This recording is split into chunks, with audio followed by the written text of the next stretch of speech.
Hello friends, welcome back to my YouTube channel. எல்லோரும் எப்படி இருக்கீங்க? ஸோ சூப்பரான ஒரு லொக்காலிட்டியில் இருக்கேன்னா, நான் இப்போ இருக்கிறது கொல்லிமலையில்.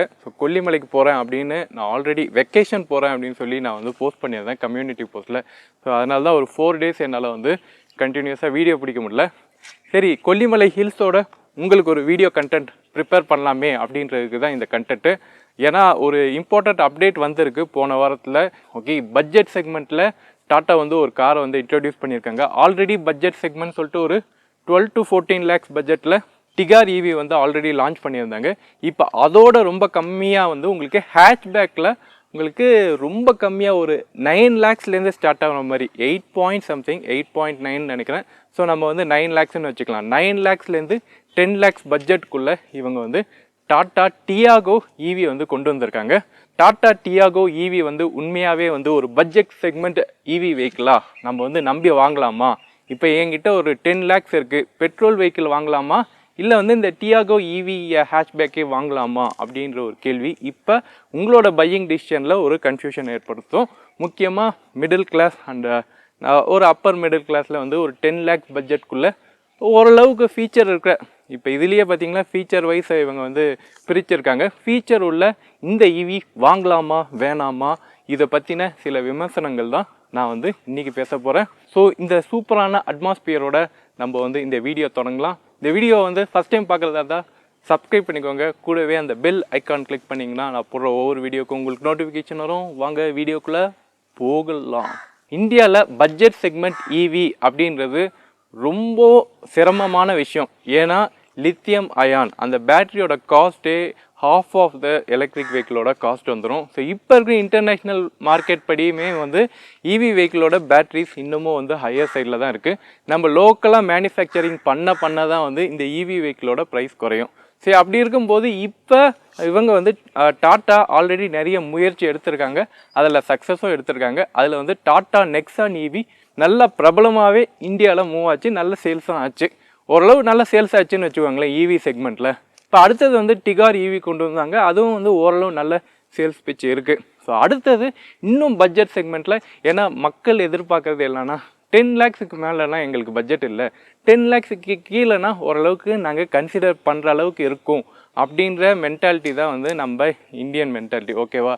ஸோ இப்போயே நானே ஒரு பட்ஜெட், இப்போ நான் டாட்டா பஞ்ச் பெட்ரோல் கார் வச்சுருக்கேன். ஸோ இது ஒரு ஆப்ஷனாக இருக்கும்போது கண்டிப்பாக நான் இந்த பட்ஜெட் செக்மெண்ட்டில் இருக்கிற இந்த EVயை நான் ட்ரை பண்ணணும் அப்படின்னு தான் நான் நினைப்பேன்.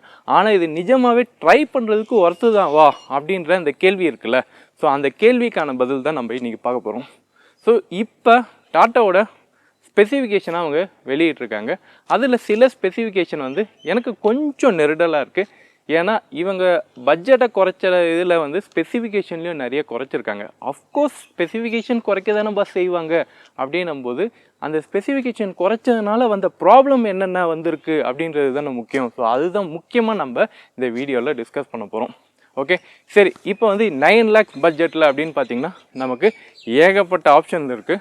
பெட்ரோல் மாடலில் பார்த்தீங்கன்னா ஹுண்டாய்ஸ்லேயே பார்த்தீங்கன்னா i10, i20, நியோ அப்படின்ற நிறைய மாடல் இருக்குது. இவங்க டாட்டாலேயே பார்த்தீங்கன்னா அல்ட்ரோஸ் இருக்குது, டாட்டா பஞ்ச் இருக்குது.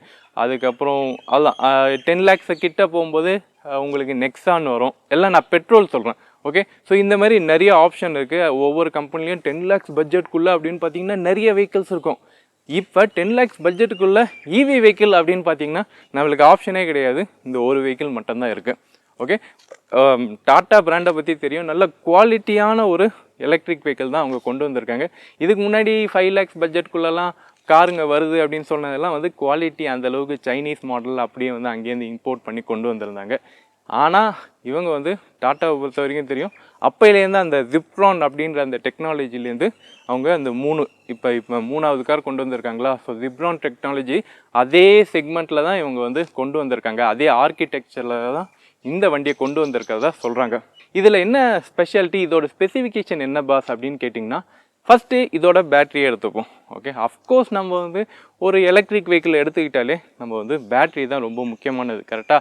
இதில் இருக்கிற பேட்ரி என்ன கெமிஸ்ட்ரி பேட்டரியாக இருக்கும், எந்த அளவுக்கு ரேஞ்சு போகும், எந்த அளவுக்கு பேட்டரி கெப்பாசிட்டி கொடுத்துருப்பாங்க அப்படின்னு நீங்கள் நினைக்கிறீங்க? நான் சொல்கிறதுக்கு முன்னாடி நீங்கள் கமெண்ட் பண்ணுங்கள். இப்போ நீங்கள் கமெண்ட் பண்ணதும் நான் சொல்கிறதும் ஒன்றா இருக்கா அப்படின்னு பாருங்கள். இவங்களோட ப்ரீமியம் எண்ட் அப்படின்னு பார்த்தாலே டாடா டிகர் அண்டு டிகர் வந்து ப்ரீமியம் இல்லை, பட் இருந்தாலும் ஒரு 14-15 லேக்ஸ் கிட்ட போகுது. அதுக்கு அபவ் பட்ஜெட்டில் அப்படின்னு பார்த்தீங்கன்னா நெக்ஸான் இருக்குது. இதுலேயே பார்த்தீங்கன்னா உங்களுக்கு 30 கிலோவாட்ஸ் அண்ட் அபவ் 30 கிலோவாட்ஸ்க்கு மேலே தான் 30 கிலோவாட்ஸ்லேருந்து தான் ஸ்டார்ட் ஆகுது. ஸோ அப்படி இருக்கும்போது இதில் அட்லீஸ்ட் 20 கிலோவாட்ஸ் ஆச்சும் கொடுப்பாங்களா அப்படின்னு பார்த்தீங்கன்னா கிடையாது. இதில் கொடுத்துருக்க பேட்டரி பேக் பார்த்தீங்கன்னா உங்களுக்கு 19 கிலோவாட்ஸ் தான் உங்களுக்கு கொடுத்துருக்காங்க.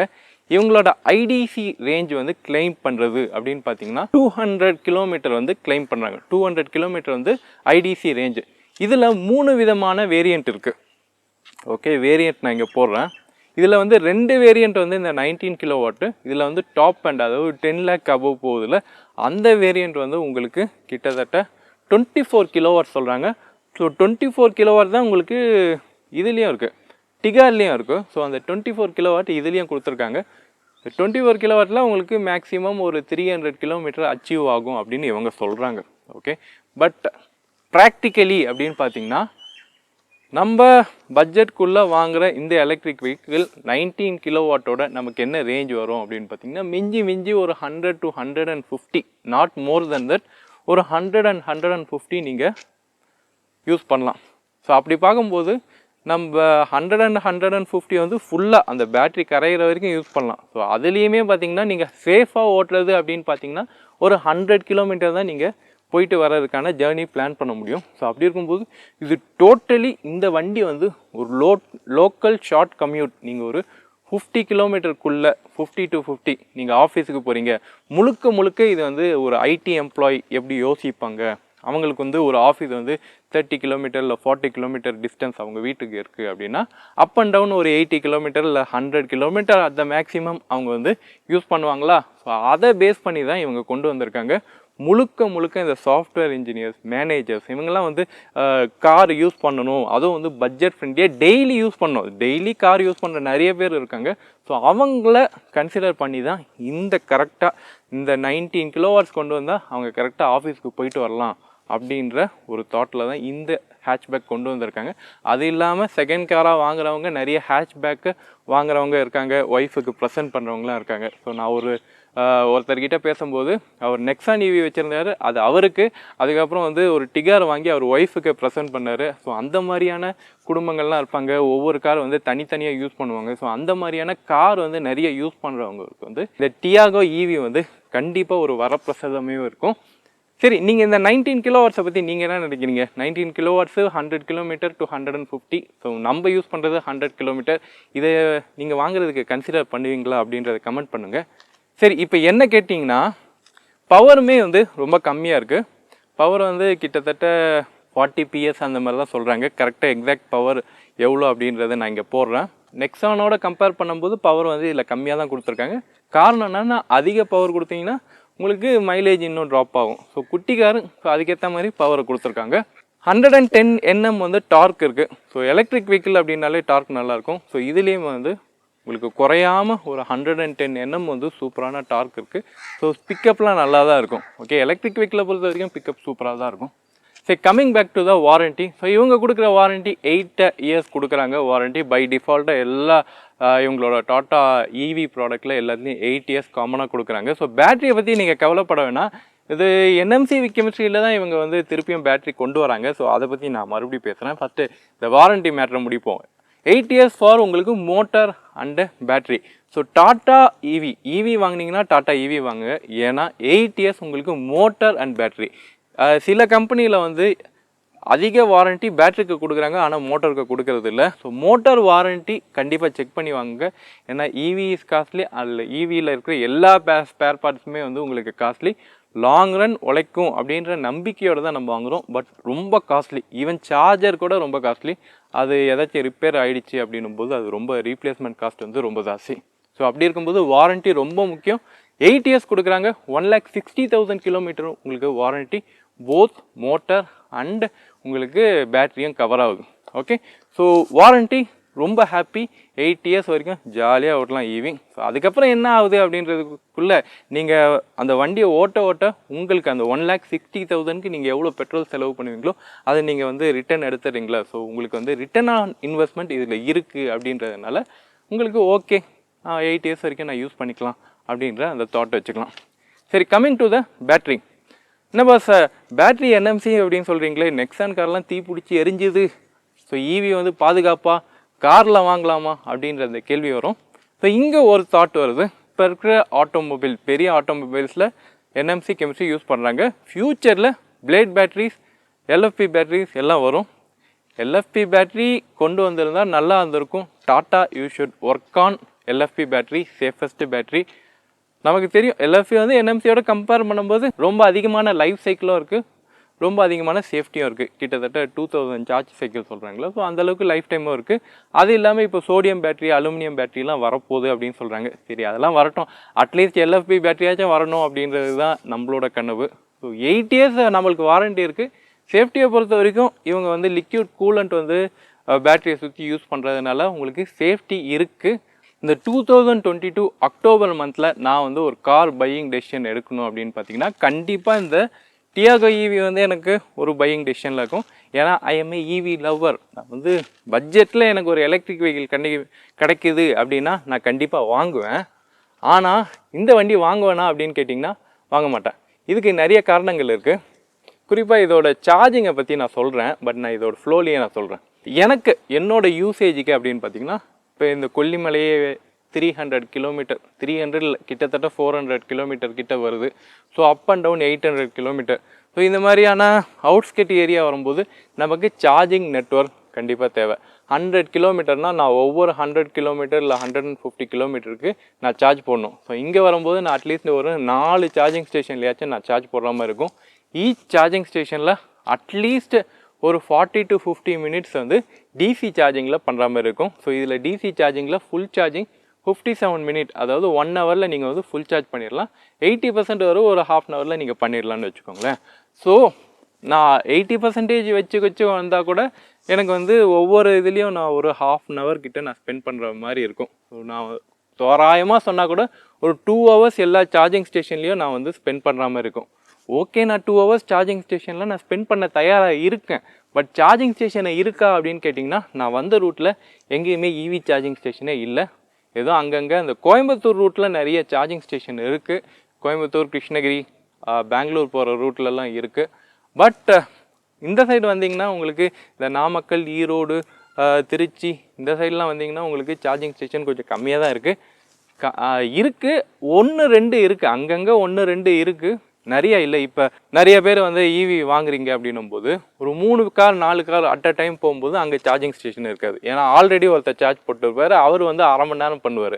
ஸோ அவர் 1/2 மணி நேரம் கழித்து தான் நீங்கள் வந்து போய் சார்ஜ் பண்ணணும்.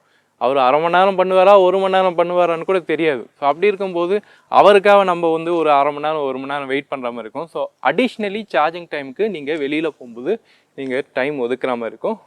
இதுவே பெட்ரோல் கார்னா நம்ம ஒரு 10 நிமிஷத்தில் வேலையை முடிச்சிடலாம். ஓகே, குறிப்பாக இந்த பட்ஜெட் காரில் நம்மளுக்கு சார்ஜிங் ரொம்ப முக்கியம்.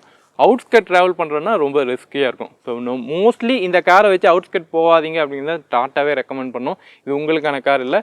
உங்களுக்கான கார் வேணும்னா நீங்கள் நெக்ஸான் போங்க அப்படின்னு சொல்லுவாங்க. குறிப்பாக இந்த காரை எடுத்துக்கிட்டு லாங் ட்ரைவ் கனவுலேயே நினச்சி பார்க்க முடியாது. இது வந்து ஒரு ஆஃபீஸ் கம்யூட்டுக்கு. ஸோ எனக்கு வந்து ஆஃபீஸ் கம்யூட்டுக்கு டெய்லி நான் வந்து அப் அண்ட் டவுன் நான் ஒரு 80 கிலோமீட்டர் நான் வந்து போகிறதுக்கு இந்த காரை நான் எடுத்துக்கிட்டு யூஸ் பண்ணேன்னா சூப்பராக யூஸ் பண்ணலாம். என் ஆஃபீஸுக்கு கண்டிப்பாக ஜாலியாக நான் போயிட்டு வரலாம். எனக்கு பெட்ரோல் செலவே இல்லை, கரண்ட் பில்லு பெருசாக நான் ஒன்றும் கட்ட போகிறது இல்லை இதுக்கு. ஓகே, பெட்ரோலோட கம்பேர் பண்ணும்போது எனக்கு கரண்ட் பில் கம்மியாக தான் வரும். ஸோ ஆஃபீஸ் பர்பஸுக்கு சூப்பராக யூஸ் பண்ணலாம். சிட்டிக்குள்ளே சூப்பராக நம்ம வந்து யூஸ் பண்ணலாம். பட் நான் வெளியில் அவுட்ஸ்கட்டுக்கு போகும்போது எனக்கு யூஸபிலிட்டி இருக்காது. காம்ப்ரமைஸை நம்ம பண்ணிட்டு தான் இந்த கார் எடுக்கிற மாதிரி இருக்கும். ஸோ என்னோட கம்ஃபர்ட்டுக்கு அப்படின்னு பார்த்தீங்கன்னா, நான் சிட்டி டிரைவுக்கு எனக்கு ஆல்ரெடி எலக்ட்ரிக் வெஹிக்கிள் ஸ்கூட்டர்ஸ் வச்சுருக்கேன். அதனால் எனக்கு வந்து இந்த கார் இப்போதைக்கு எனக்கு சிட்டி டிரைவுக்கு தேவைப்படாது. லாங் டிரைவுக்கு இது செட் ஆகாது. ஸோ நான் வாங்க மாட்டேன். ஓகே, ஸோ எனக்கு வந்து டாட்டா பஞ்ச் அந்த மாதிரி நான் வாங்கிடுவேன். நான் ஆல்ரெடி வாங்கிட்டேன், பட் இருந்தாலும் நான் சொல்கிறேன். ஓகே, ஸோ இது வந்து பியூர்லி உங்களுக்கு சிட்டி டிரைவுக்கு நான் வந்து சூப்பராக அடித்து யூஸ் பண்ண போகிறேன் அப்படின்னா உங்களுக்கு இந்த கார் சூப்பராக யூஸ் பண்ணலாம். ஓகே, பட்ஜெட்குள்ளே நீங்கள் யூஸ் பண்ணலாம். சிட்டிக்குள்ளேயே நிறைய யூஸ் பண்ணலாங்க. சிட்டிக்குள்ளே நீங்கள் டெய்லி யூஸ் பண்ணுறீங்க, நீங்கள் டெய்லி சுற்றுறாங்க, நீங்கள் வந்து டெய்லி வந்து எங்கேயாச்சும் சிட்டிக்குள்ளே எங்கேயாச்சும் போயிட்டு வந்துட்டு இருப்பீங்க, கார் யூஸ் பண்ணுறேன் அப்படின்னா, ஈவன் நீங்கள் பைக் யூஸ் பண்ணியிருந்தா கூட நீங்கள் வந்து காருக்கு அப்கிரேட் பண்ணணும் அப்படின்னா கூட இந்த வெஹிக்கிள் வந்து உங்களுக்கு சூஸ் ஆகும். ஓகே, இது purely depend on your requirement. So I hope இந்த வீடியோ வந்து ரியலி ஒரு இன்ஃபர்மேஷனான ஒரு கண்டென்ட்டாக இருக்கும் அப்படின்னு நான் எதிர்பார்க்குறேன். இந்த வீடியோ பிடிச்சிருந்தா என்ன பண்ணணும், லைக் பண்ணணும், ஷேர் பண்ணணும். மறக்காமல் இந்த ஸ்பாட்டை பற்றி நீங்கள் என்ன நினைக்கிறீங்க அப்படின்றதும் கமெண்ட் பண்ணுங்கள். டாடா டியாகோ ஈவியை பற்றி நீங்கள் என்ன நினைக்கிறீங்க அப்படின்றத கமெண்ட் பண்ணுங்கள். நீங்கள் வாங்குவீங்களா இல்லையா, உங்களுக்கு ஏதாவது டாடா டியாகோ ஈவியை பற்றின ஏதாச்சும் டவுட்ஸ் இருக்குது அப்படின்றதும் நீங்கள் கமெண்ட் பண்ணுங்கள். உங்கள் கமெண்ட்டுக்காக நான் எதிர்பார்த்துட்ருக்கேன். ஓகே, டேக் கேர், பை பாய்.